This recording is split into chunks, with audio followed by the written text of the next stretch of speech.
നമസ്കാരം, വിനീസ് കിച്ചണിലേക്ക് എല്ലാവർക്കും സ്വാഗതം. അപ്പോൾ ഹാപ്പി വിഷു എല്ലാവർക്കും. ഞാൻ പോസ്റ്റ് ഇട്ടിട്ടുണ്ടായിരുന്നു, അതേമാതിരി തന്നെ വീഡിയോ ഇട്ടിട്ടുണ്ടായിരുന്നു. കണിയുടെയൊക്കെ എല്ലാവരും കണ്ടു എന്ന് വിചാരിക്കുന്നു. ഒരുപാട് പേര് വിഷ് ചെയ്തു. Thank you so much. കാണാത്തവർക്ക് വേണ്ടിയിട്ട് ഞങ്ങളുടെ വിഷു ആണ് നിങ്ങൾ കാണുന്നത്. അപ്പോൾ എന്താണ് ഇതില് ഞാൻ കാണിച്ചു തരാൻ പോകുന്നത് നിങ്ങൾക്ക് പാലടയാണ്.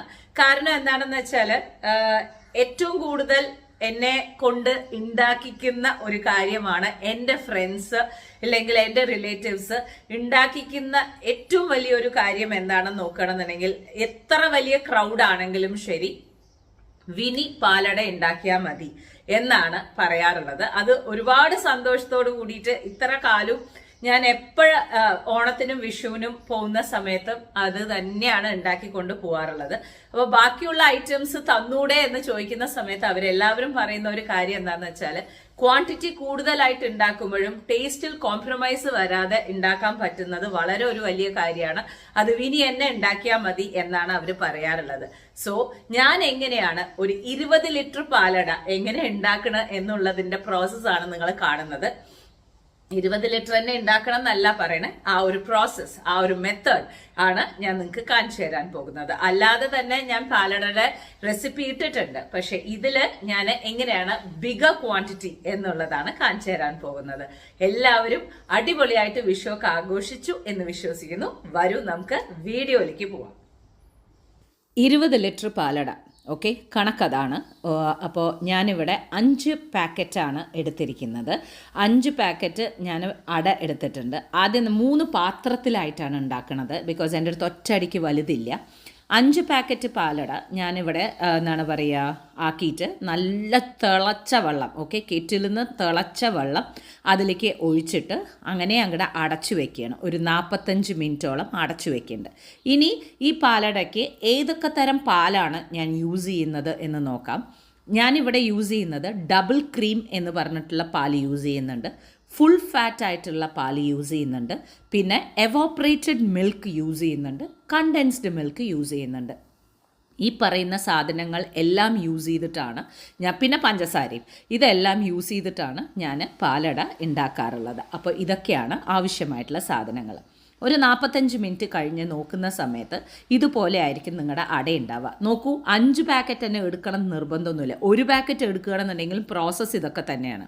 ഇവിടെയാണ് പല ആൾക്കാർക്കും തെറ്റുപറ്റുന്നത് എന്താണെന്ന് വെച്ചാൽ ഈ അടേനെ അങ്ങനെ കൊണ്ടുപോയി പാലിൽ ഒഴിക്കുമ്പോഴാണ് ആ കിഴുകിഴുപ്പും ആ സ്റ്റാർച്ചും വരുന്നത്.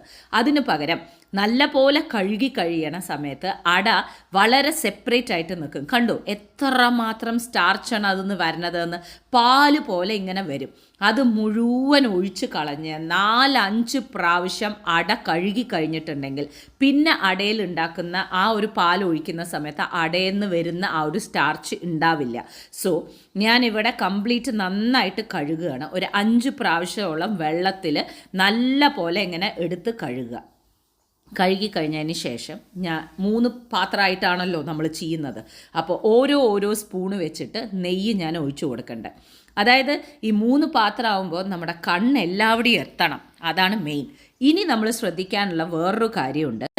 പാലട ഇളക്കാൻ യൂസ് ചെയ്യുന്ന കയ്യിൽ എവിടെയാണ് നമ്മൾ വെക്കണം എന്നുള്ളത് വളരെ സൂക്ഷിച്ച് വെക്കണം. ഒരു ക്ലീൻ പ്ലേറ്റ് എടുത്തിട്ട് അതിൽ മാത്രം വെക്കുക ഈ ഇളക്കുന്നത്, ഇല്ലെങ്കിൽ പാല് പിരിയും. ഇനി നമ്മൾ കഴുകി വെച്ച അട ഡിവൈഡ് ചെയ്തിട്ട് ഞാൻ ആ നെയ്യിലേക്ക് ഇട്ട് കൊടുക്കുകയാണ്. അപ്പോൾ അതും കൂടി ഇട്ട് കൊടുത്തിട്ട് നല്ല പോലെ ഒന്ന് നെയ്യിൽ വഴറ്റിയെടുക്കുക. നല്ല പോലെ ഒന്ന് വഴറ്റിയെടുത്ത് കഴിഞ്ഞതിന് ശേഷം ആദ്യത്തെ പാല് ഞാൻ ഒഴിക്കുന്നത് തിക്കായിട്ടുള്ള പാല് തന്നെയാണ്. ഡബിൾ ക്രീമാണ് ഒഴിച്ചു കൊടുക്കുന്നത്. അപ്പോൾ ഇങ്ങനെ മാറി 3 എണ്ണത്തിൽ ഒഴിക്കണമെന്ന് മാത്രം. നിങ്ങൾ യൂസ് ചെയ്യണമെന്നുണ്ടെങ്കിൽ ഒരു പാത്രത്തിലാണെന്നുണ്ടെങ്കിൽ ആദ്യം ഡബിൾ ക്രീം യൂസ് ചെയ്തിട്ട് നന്നായിട്ടൊന്ന് ഇളക്കുക. ഈ ഡബിൾ ക്രീമിൽ തന്നെ കിടന്ന് നല്ല പോലെ ഈ അട വേവണം. ഒരു തുള്ളി പോലും നമ്മൾ വെള്ളം ഒഴിച്ചു കൊടുക്കുന്നില്ല. അപ്പോൾ അത് തിക്കാവാതെ നമ്മൾ വീണ്ടും ഡബിൾ ക്രീം പാല് തന്നെ നമ്മൾ ഒഴിച്ചു കൊടുത്തുകൊണ്ടിരിക്കും. അത് കഴിഞ്ഞിട്ടുണ്ടെങ്കിൽ നമ്മുടെ എവോപ്പറേറ്റഡ് മിൽക്ക് എന്ന് പറയുന്ന ആ പാലാണ് നമ്മൾ ഒഴിച്ചു കൊടുക്കുന്നത്. അതിൽ കിടന്ന് അട തിളയ്ക്കുന്ന സമയം കൊണ്ട് ഒരു 1.5 to 2 കപ്പോളം ഞാൻ പഞ്ചസാര ഇവിടെ കാരമലൈസ് ചെയ്യാൻ വെക്കുകയാണ്. ഇതിപ്പോൾ അട നല്ല പോലെ വെന്തിട്ടുണ്ട്. എങ്ങനെയാണ് വെന്തു എന്ന് അറിയാമെന്നുണ്ടെങ്കിൽ അവിടെ തന്നെ ഡയറക്റ്റായിട്ട് കൈയിട്ട് നോക്കരുത്. നമ്മൾ ചെയ്ത് കഴിഞ്ഞിട്ടെങ്കിൽ പിരിയും. അപ്പോൾ വേറൊരു പ്ലേറ്റിലേക്ക് ആക്കുക. എന്നിട്ട് അവിടെ മാത്രം ഒന്ന് ചെക്ക് ചെയ്യുക. അവിടെ കൊണ്ട് മാത്രം ചെക്ക് ചെയ്യുക. കയ്യിലൊന്നും തൊടരുത്. ഓക്കെ, നന്നായിട്ട് അത് വെന്തു എന്ന് കണ്ടു കഴിഞ്ഞിട്ടുണ്ടെങ്കിൽ പിന്നെ നമ്മൾ കണ്ടൻസ്ഡ് മിൽക്ക് ഒഴിച്ചു കൊടുക്കാം. പഞ്ചസാര തട്ടുന്നതോട് കൂടിയിട്ട് ആ അട അതേപോലെ തന്നെ സ്റ്റിഫായിട്ട് നിൽക്കും. ഓക്കെ, ഇനി അത് അവിടെ കിടന്ന് തിളക്കട്ടെ. ഇനി നമ്മൾ ഉണ്ടാക്കാൻ പോകുന്ന ആ കാരമലൈസ്ഡ് ആയിട്ടുള്ള വാട്ടറാണ്. ആ കാരമലൈസ്ഡ് ആയിട്ടുള്ള വാട്ടറിന് വേണ്ടിയിട്ട് പഞ്ചസാര ഒന്ന് നന്നായിട്ടൊന്ന് ഇളക്കി കൊടുക്കുക. ഇനി ഇവിടെ മിൽക്ക് മെയ്ഡിൽ നന്നായിട്ട് തിളച്ചിട്ടുണ്ട്. തിളച്ച് കഴിഞ്ഞിട്ടുള്ളതിലേക്ക് നല്ല പോലെ കുറച്ചും കൂടി പഞ്ചസാര ഇട്ട് കൊടുക്കുകയാണ്. പഞ്ചസാരയുടെ അളവ് കൂടിയും കുറഞ്ഞും ഇരിക്കാം. ഞാനിവിടെ എന്താ പറയുക, ഏകദേശം 3 കപ്പോളം പഞ്ചസാര ഇട്ട് കൊടുത്തിട്ടുണ്ട്. അതവിടെ കിടന്ന് തിളക്കട്ടെ. ഇതാ നമ്മുടെ കാരമൽ റെഡി ആയിരിക്കുകയാണ്. ഇതുപോലെ കൈവിടാതെ ഒന്ന് നന്നായി ഇളക്കി ആ ഒരു ഗോൾഡൻ സിറപ്പ് പോലെ ആക്കി കഴിഞ്ഞതിന് ശേഷം ലേശം വെള്ളം ഒഴിച്ചിട്ട് അതിനെ സിറപ്പാക്കി എടുക്കുക. ഈ ഒരു പ്രോസസ്സിൻ്റെ സമയത്ത് വളരെയധികം സൂക്ഷിക്കണം. നമ്മൾ ആ ഒരു പഞ്ചസാര കൊണ്ടാണ് കളിക്കുന്നത്. ആ പാകമായിട്ടുള്ള പഞ്ചസാര ഭയങ്കര ചൂടായിരിക്കും. കുട്ടികളൊന്നും അടുത്ത് വേണ്ട എന്ന് ചുരുക്കം. ആ പാകമായിട്ടുള്ളത് നല്ലപോലെ ഇതുപോലെ നന്നായിട്ട് സിറപ്പാക്കിയിട്ട് നിങ്ങളുടെ തിളച്ചുകൊണ്ടിരിക്കുന്ന പാലടയിലേക്ക് അങ്ങോട്ട് ഒഴിച്ചു കൊടുക്കുകയാണെന്നുണ്ടെങ്കിൽ നിങ്ങളുടെ ആ പിങ്ക് കളർ പാലടയ്ക്ക് ഉള്ളത് വരും. നാച്ചുറൽ ആയിട്ടുള്ള ആ ഒരു പിങ്ക് കളർ തന്നെ അതിലേക്ക് കിട്ടും. അപ്പോൾ ഞാൻ 3 ഡിവൈഡ് ചെയ്തിട്ട് 3 ആ പാത്രത്തിലേക്കും കുറച്ചായിട്ടുള്ള രീതിയിൽ ഞാൻ ഒഴിച്ചു കൊടുക്കുകയാണ്. ഇതേ തന്നെ ഒരുപാട് പേര് ബോൺവീറ്റ കൊണ്ട് ചെയ്യാറുണ്ട്. പക്ഷേ ബോൺവീറ്റ കൊണ്ട് ചെയ്യുന്ന സമയത്ത് എന്താണ് പ്രശ്നം എന്ന് വെച്ചാൽ ആ ഒരു മണം ടോട്ടലി പാലടയുടെ ആ ഒരു രീതിയിൽ മണം വ്യത്യാസമായിട്ട് വരും.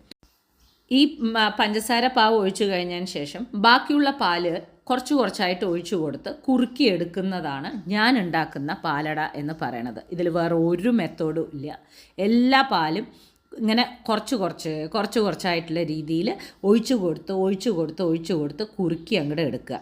നല്ല പാലടയായിരിക്കും കിട്ടുക. ഇതാണ് ഞാൻ ഉണ്ടാക്കുന്ന palada. Tasting.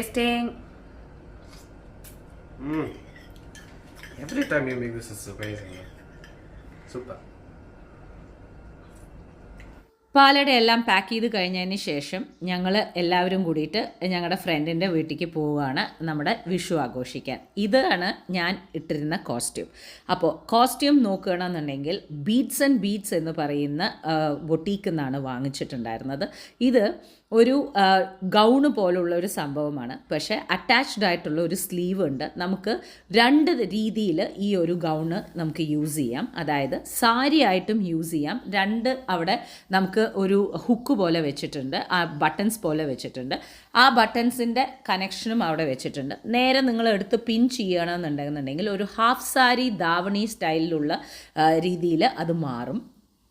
Beautiful black and golden ആണ് ഞാൻ ചൂസ് ചെയ്തിട്ടുണ്ടായിരുന്നത്.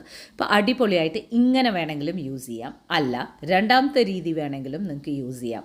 ഇത് ഞാൻ ബീഡ്സ് ആൻഡ് ബീഡ്സിൽ കണ്ടപ്പോൾ എനിക്ക് ഭയങ്കര ഇഷ്ടമായിട്ട് ഞാൻ വാങ്ങിച്ചതാണ് വിഷുവിന്.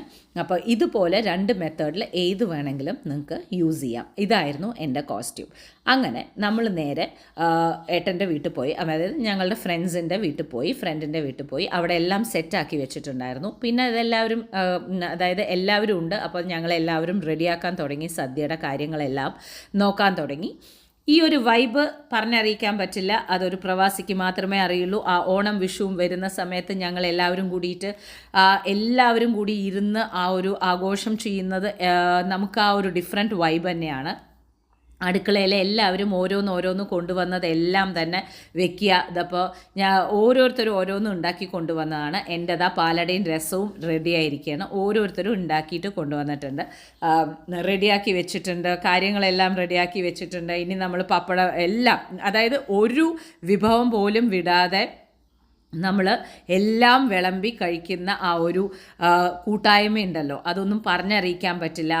ബിക്കോസ് ഓരോ പ്രാവശ്യവും ഞങ്ങളെ സംബന്ധിച്ചിടത്തോളം അതൊരു വീക്ക് ഡേയിൽ വന്നാൽ കൂടിയിട്ട് ഓരോ പ്രവാസിയും അത് ഇമ്മീഡിയറ്റ് ആയിട്ട് അതിനെ വീക്കെൻഡിലേക്ക് കൊണ്ടുപോയിട്ടെങ്കിലും ആഘോഷിക്കും എന്നുള്ളതാണ് അതിൻ്റെ ഒരു സത്യം. പക്ഷേ ഇപ്രാവശ്യം അത് എന്താ പറയുക, സൺഡേ ആയിട്ട് വന്നതുകൊണ്ട് തന്നെ നമുക്ക് എല്ലാവർക്കും വളരെ സന്തോഷമായിരുന്നു. അങ്ങനെ നമ്മളെല്ലാം വിളമ്പി കഴിഞ്ഞു. ആദ്യം ആണുങ്ങളും കുട്ടികളും ഇരുന്നോട്ടെ എന്നുള്ളതായിരുന്നു. അപ്പോൾ എല്ലാവർക്കും എല്ലാം വിളമ്പി എല്ലാ വിഭവവും ഉണ്ടായിരുന്നു. എല്ലാ വിഭവവും വെച്ചിട്ട് എല്ലാവരും ഇരുന്ന് കഴിക്കുകയാണ്. ഇപ്രാവശ്യത്തെ വിഷുവിന് എല്ലാവരും ഉണ്ടായിരുന്നു. എല്ലാവർക്കും വരാൻ പറ്റി. വീക്ക് ഡേയ്സ് ഒക്കെ ആവുന്ന സമയത്ത് ചില സമയങ്ങളിൽ കാണാൻ പറ്റാറില്ല. ഓരോരുത്തർ ബിസിനസ് ട്രിപ്സിലൊക്കെ പോകും. ഇപ്രാവശ്യം എല്ലാവർക്കും ആഘോഷിക്കാൻ പറ്റി. അങ്ങനെ എല്ലാവരും കുട്ടികളും ആണുങ്ങളും ആദ്യം ഇരുന്ന് കഴിച്ചു. അത് കഴിഞ്ഞതിന് ശേഷം 2 തരം പായസത്തോട് കൂടിയിട്ട് സൂപ്പറായിട്ടുള്ളൊരു സദ്യയായിരുന്നു. എല്ലാവരും കഴിച്ചതിന് ശേഷം പിന്നെ സ്ത്രീകളാണ് ഇരുന്നത്. ഞങ്ങൾ എല്ലാവരും കൂടി അതേപോലെ തന്നെ ആണുങ്ങൾ വിളമ്പി തന്നു. ആൻഡ് നമ്മളെല്ലാവരും ഇതേപോലെയാണ് വിഷു ആഘോഷിച്ചത്. ശരിക്കും പറഞ്ഞു കഴിഞ്ഞിട്ടുണ്ടെങ്കിൽ ഓണാണെങ്കിലും വിഷു ആണെങ്കിലും എല്ലാം ഇതുപോലെ ആരുടെയെങ്കിലും ഒരു വീട്ടിൽ നമ്മൾ വെക്കും. അത് ഓരോരുത്തരും ഓരോ സാധനങ്ങൾ ഉണ്ടാക്കി കൊണ്ടുവരും. എന്നിട്ട് നമ്മൾ ഒരുമിച്ചിരുന്ന് കഴിക്കും. സോ ഇതൊക്കെയാണ് ഒരു സന്തോഷം എന്ന് പറയണത് അല്ലേ. ഫ്രണ്ട്സ് ലൈക്ക് ഫാമിലി എന്ന് പറയില്ലേ, അതുപോലെയായിരുന്നു. അപ്പോൾ ഇതാണ് ഞങ്ങളുടെ വിഷു ഉണ്ടായിരുന്നത്. നിങ്ങളെല്ലാവരും ഇതേപോലൊക്കെ തന്നെ വീട്ടിൽ ആഘോഷിച്ചു എന്ന് ഞാൻ വിശ്വസിക്കുന്നു. സോ പാലട എന്തായാലും ഇതുപോലെയൊക്കെ ഒന്ന് ഉണ്ടാക്കി നോക്കുക. ഓക്കെ, അപ്പോൾ നമുക്ക് നാളെ കാണാം.